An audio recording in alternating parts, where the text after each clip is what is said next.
Aujourd'hui, poussons la porte de l'église Saint-Julien.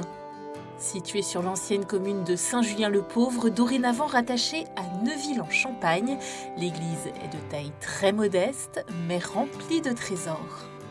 Il s'agit d'une petite église de campagne, donc comme la plupart des églises de notre région, elle était construite à l'époque romane, au XIIe siècle, donc sur un plan tout à fait simple. Mais au XVIe siècle, comme c'était souvent le cas dans notre région, on a ajouté 2 chapelles latérales. Donc on a agrandi l'église, parce que bien sûr la population agrandissait après cette période difficile des guerres de religion.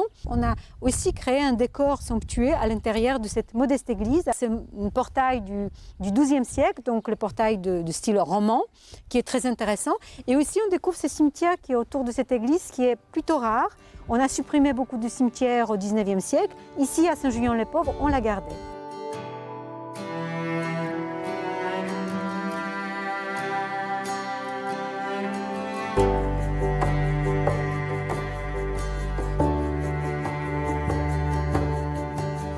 À l'intérieur, 3 retables de la deuxième moitié du XVIe siècle retiennent l'attention. Ils sont en terre cuite.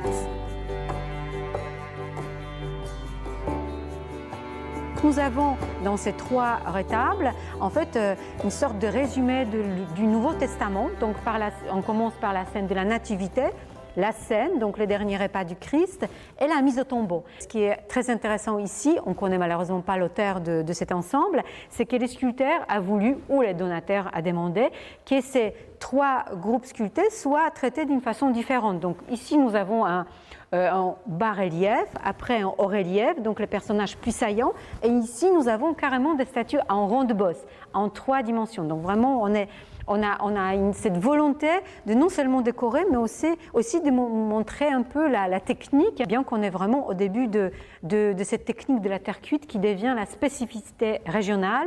Des scénettes charmantes et précises à un détail près.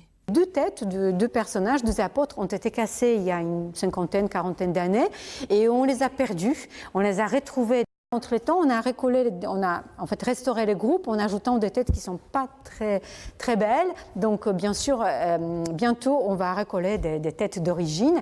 Et il faut souligner que tous ces ensembles étaient bien sûr polychromés. Toutes ces statues étaient très colorées à l'origine. Alors la couleur, effectivement, c'est toujours un souci quand on restaure les églises.